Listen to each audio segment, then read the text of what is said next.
जी, और आप लोग कैसे हो? देखिए, साइंस का वन लाइनर क्वेश्चन है। वन लाइनर मतलब जो भी क्वेश्चन एक आएगा उसके तुरंत आंसर। तो हम लोग आज पढ़ेंगे सेल। क्या पढ़ेंगे? सेल।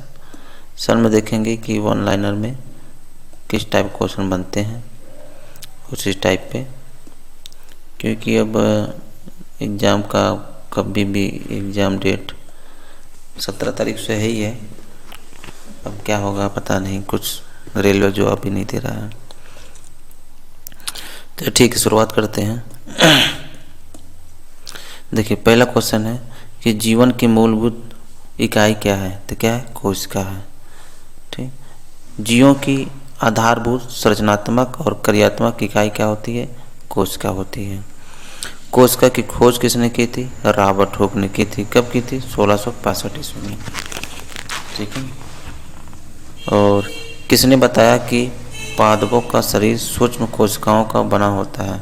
तो स्लाइडर ने बताया। कब बताया? 1838 ईस्वी में बताया। किसने बताया कि जंतुओं का शरीर सूक्ष्म कोशिकाओं से बना होता है? तो स्वान ने बनाया। जैसे स्लाइडर स्वान, इसके आगे लिख लीजिए स्लाइडर स्वान ने। ठीक, जो यही है वो भी वही है। चलिए, नेक्स्ट क्वेश्चन है, किसने बताया कि नई कोशिकाओं का निर्माण पहले से मौजूद कोशिकाओं से होता है? तो विर्चो ने। ठीक, इसमें जो आप दो चीज़ ज़्यादा याद रखिए, जैसे एक कोशिका की खोज किसने की? रॉबर्ट हुक ने। कब की? 1665 ईस्वी में। ये थोड़ा इम्पोर्टेंट है। और पादपों का शरीर सूक्ष्म कोशिकाओं का बना होता है, स्लाइडर ने किया 1938 में। ये इम्पोर्टेंट है। कोशिका सिद्धांत का प्रतिपादन किसने किया? स्लाइडन और थियोडर स्वान ने। स्लाइडन और स्वान, इतना आप याद करिए बस, और ज़्यादा जानकारी रखने की जरूरत नहीं है। स्लाइडन और स्वान। कोशिका सिद्धांत किस पर लागू नहीं होता? तो वायरस पर नहीं लागू होता। ठीक है। किस जंतु को जीवित और अजीवित दोनों में माना जाता है? विषाणु को, यानी वायरस को। वायरस को जंतु जीवित और अजीवित दोनों माना जाता है। वायरस किसके बने होते हैं? एक समएकल तंतु आरएनए अणु के होते हैं। आरएनए अणु के होते हैं। ठीक। और वायरस क्या होते हैं ये आप बताइएगा। कोशिका सिद्धांत की प्रमुख विशेषताएं क्या है?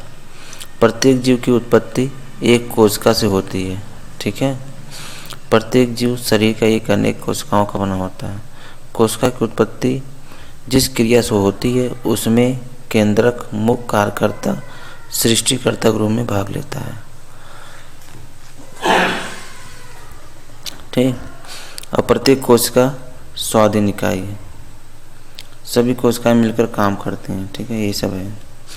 चलिए, मेन इम्पोर्टेंट, शरीर में लगी चोट की मरम्मत के लिए किस कोशिका का विभाजन का प्रयोग किया जाता है? तो समसूत्री विभाजन। अगर किसी हम लोग को बॉडी में चोट लगती है तो कैसे जो भी चोट भर जाता है? तो किससे? समसूत्री विभाजन से। ठीक है। Only mitosis. सूत्री विभाजन का पहला चरण क्या कहलाता है? पूर्वावस्था कहलाता है। ठीक। सूत्री विभाजन के उस चरण का नाम बताइए जिसके दौरान विभाजित कोशिका गुणसूत्र मध्य रेखा पर आ जाता है। तो मेटाफेज। क्या होता है? मेटाफेज। ठीक। सूत्री विभाजन उस चरण का नाम बताइए जिसके दौरान विभाजित कोशिका गुणसूत्र मध्य रेखा पर आ जाते हैं, तो उसे कहते हैं मेटाफेज। कोशिका झिल्ली या प्लाज्मा झिल्ली किसकी बनी होती है? ये प्रोटीन और लिपिड की बनी होती है। आपका अगर इंग्लिश पूछेगा ये सेल मेम्ब्रेन। ठीक। सेल मेम्ब्रेन और ये प्लाज्मा झिल्ली, कोशिका झिल्ली और प्लाज्मा झिल्ली किसकी बनी होती है? तो प्रोटीन प्लस लिपिड की बनी होती है। ये काफ़ी बार पूछा गया क्वेश्चन है, इम्पोर्टेंट है। चलिए आगे। और वीडियो कैसी लग रही है आपको? तो आप अगर आप ग्रुप डी की तैयारी कर रहे हैं तो आप सब्सक्राइब भी कर लीजिएगा। ठीक है। नेक्स्ट, जंतु कोशिका में किसका अभाव पाया जाता है? तो जो जंतु कोशिका है यानी एनिमल सेलुलोज की कोशिका भित्ति की अभाव पाया जाता है। ठीक है। एक जीव की सबसे लंबी कोशिका कौन सी है? एक जीव की सबसे लंबी कोशिका तंत्रिका यानी न्यूरॉन, ये सबसे लंबी कोशिका है। अगर पूछेगा सबसे बड़ी कोशिका कौन सी है? शुतुरमुर्ग का अंडा। अगर पूछेगा सबसे छोटी कोशिका कौन सी है, तो माइकोप्लाज्मा। ठीक है, कौन सा होता है? माइकोप्लाज्मा। कोशिका कितने प्रकार की होती हैं? तो 2 प्रकार की होती हैं, एक प्रोक्रियोटिक और यूक्रियोटिक। अब इसमें देखिए, जो यूक्रियोटिक है,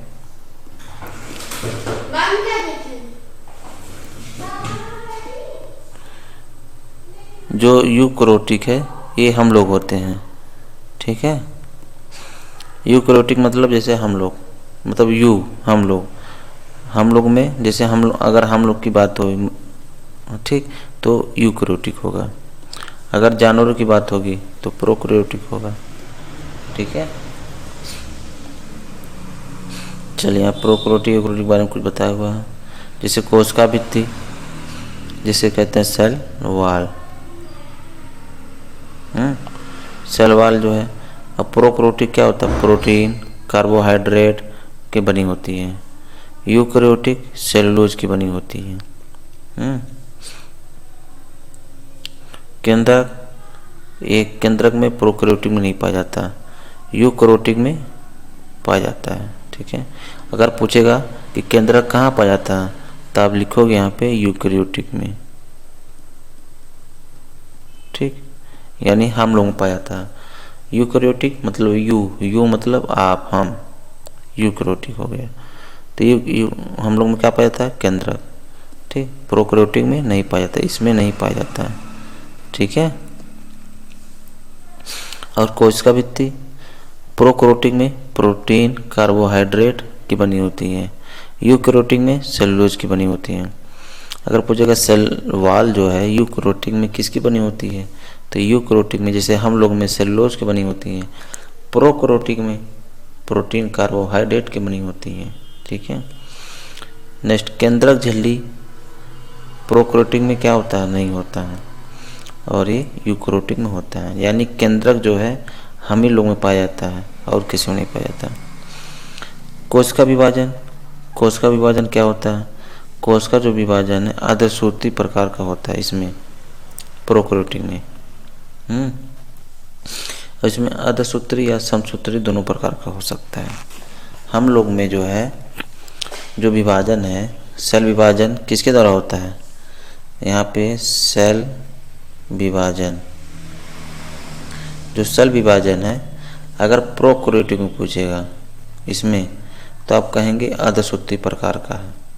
अगर पूछेगा हम लोग में, यूक्रियोटिक में कैसा होता है? अर्धसूत्री होता है और समसूत्री दोनों होता है। ठीक, ये भी हो सकता है और ये भी हो सकता है। समझ गए आप? माइटोकॉन्ड्रिया पूछेगा कि यूक्रियोटिक में होता है कि प्रोक्रियोटिक में, तो इसमें नहीं होता। किस में होता है? हम लोग में होता है। हम लोग कौन है?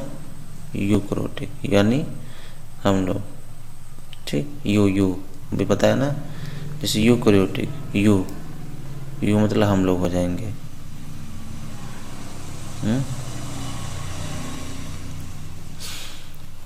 अब आता है एंडोप्लाज्मिक रेडिकुलम।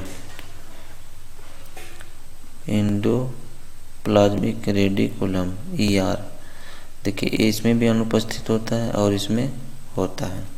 किसमें? यूक्रियोटिक में। ER शॉर्ट फॉर्म है एंडोप्लाज्मिक रेडिकुलम। अगर आपको इसे अच्छे समझना है तो आप लिखेंगे सेल बाई खान सर, वो एकदम डिटेल में आपको बता देंगे हर एक चीज़। ठीक है, वहाँ पे पूरा बताया अच्छे तरीके से। तो अगर पूछेगा कि एंडोप्लाज्मिक रेडिकुलम किस में पाया जाता है, तो क्या कहेंगे? यूक्रियोटिक में। ठीक है, इसमें प्रोक्रियोटिक में नहीं पाया जाता। राइबोसोम, इसमें देखिए दोनों पाया जाता है, प्रोक्रियोटिक में पाया जाता है और यूक्रियोटिक में भी। देखिए इसमें 70S पाया जाता है, इसमें 80S प्रकार के होते हैं। ठीक, ये याद रखें। राइबोसोम दोनों पाए जाते हैं, इसमें 70, इसमें 80। लाइसोसोम प्रोक्रियोटिक में नहीं पाए जाते हैं, इसमें पाए जाते हैं। गल्जी का है, गल्जी बॉडी हो गया, इसमें नहीं पाए जाते हैं, इसमें पाए जाते हैं। डीएनए देखिए इसमें एकल सूत्र के रूप में उपस्थित होता है, इसमें दोहरे सूत्र के रूप में पूर्व विकसित होते हैं। अगर पूछेगा आपको डीएनए प्रोकैरियोटिक में कैसा पाया जाता है, एकल सूत्री, अब पूछता है। अब पूछेगा यूकैरियोटिक में तो दोहरे सूत्र के रूप में। ठीक है, सब इम्पोर्टेंट क्वेश्चन है। शोषण प्लाज्मा झिल्ली द्वारा होता है, इसमें माइटोकॉन्ड्रिया द्वारा होता है। ठीक, पूछ देगा यूकैरियोटिक में शोषण किसके द्वारा होता है, तो शोषण माइटोकॉन्ड्रिया द्वारा होता है। और प्रोकैरियोटिक में प्लाज्मा झिल्ली द्वारा होता है। ठीक, सेल मेम्ब्रेन, सेल तो हो गया कोश का झिल्ली। ठीक है, अब होता है प्रकाश संश्लेषण। प्रकाश संश्लेषण आंतरिक झिल्लियों से में होता है और क्लोरोप्लास्ट में होता है। ठीक है, लिंग प्रजनन नहीं पाया जाता, इसमें पाया जाता है। प्राप्ति स्थल जीवाणुओं और नीलहरित शैवालों में पाए जाते हैं, ये सभी बहुकोशिकाओं जीवों में पाए जाते हैं। ठीक, चलिए आगे बढ़ते हैं। अब देखिए स्तंभ कोशिका अनुसंधान के क्षेत्र में नवीनतम विकास के संदर्भ में सही तथ्य बताना है, गलत सही बताना है। ठीक है, छोड़िए इसको।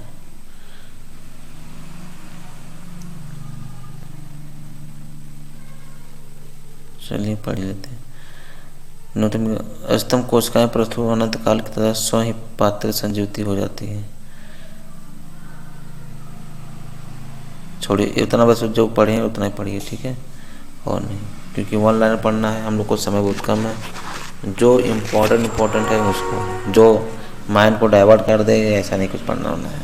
ठीक है, जो बार बार क्वेश्चन आते हैं, जो फंसते हैं, उसी को पढ़ना है। जितना पढ़े हो उतना पढ़ लो, उसी में से आएगा। ठीक है, इसमें ज़्यादा यही सब पूछता है, खोज किसने की, इसने क्या किया, उत्पत्ति कौन किया, और मेन तरह ये पूछता है कि प्रोकैरियोटिक यूकैरियोटिक कौन सा है, ये ज़्यादातर पूछेगा। ठीक है, आप इसको भी रिवीजन कर लेना, आप भी कर लेना, हम भी कर लेंगे, हो जाएगा। ज़्यादातर ये पूछेगा कोशिका झिल्ली प्लाज्मा झिल्ली किससे बनी होती है, प्रोटीन और लिपिड, ये भी पूछता है। चलिए अब केंद्रक और नाभिक की बात करते हैं, किसकी, केंद्रक और नाभिक। ओके, किसने 1831 में केंद्रक की खोज की थी? केंद्रक की खोज किसने की थी? रॉबर्ट ब्राउन ने। कब? 1831 में। ठीक है, अगर पूछेगा कि सेल का केंद्रक खोज किसने, केंद्रक मतलब केंद्र, किसी अब बिया, जैसे जामुन उमुन का बिया होता है तो उसमें देखो आप जो अंदर क्या रहता है, बिया किस कलर का होता है? ब्राउन। मतलब जो केंद्र का बिया है किस कलर का होता है? ब्राउन। तो ब्राउन होता है, तो इससे याद करिए रॉबर्ट ब्राउन। ठीक है, माइंड में सेट कर लीजिए इस तरह। और कोई क्या बताएं? किसी कोशिका का नियंत्रक केंद्र कहते हैं केंद्रक को। जो सेल का नियंत्रक होता है, जहाँ पे जैसे हम लोग कहीं भी घर में पूरा लाइट है, बल्ब है, जो भी है, स्विच एक जगह रहता है, एक ही जगह से स्विच बंद कर देंगे तो बंद हो जाएगा बल्ब, पंखा ऑफ कर देंगे, स्विच ऑफ कर देंगे तो फिर पंखा भी बंद हो जाता है। इसी तरह हम लोग का जो बॉडी का पूरा सेल का जो नियंत्रक केंद्र होता है, कहाँ पे? केंद्रक में। ठीक है, कोशिका प्रक्रियात्मक क्रियाओं का नियंत्रण कौन करता है? केंद्रक करता है। कोशिका के किस कोशिका को मास्टर अंग कहा जाता है? किसको? नाभिक को। पूछेगा कोशिका का मास्टर अंग किसे कहा जाता है? नाभिक को कहा जाता है। किसी कोशिका में मौजूद सबसे बड़ा कोशिका अंग क्या होता है? नाभिक होता है। नाभिक के अलावा कोशिका के किस कोशिकांग में डीएनए होता है? तो डीएनए कहाँ होता है? माइटोकॉन्ड्रिया में होता है। ठीक है, यूकैरियोटिक कोशिकाओं में आरएनए का संश्लेषण किस में होता है? तो केंद्रक में होता है। ठीक, अगर पूछेगा यूकैरियोटिक में क्या हम लोग हैं, आरएनए का संश्लेषण कहाँ पे होता है? केंद्रक में।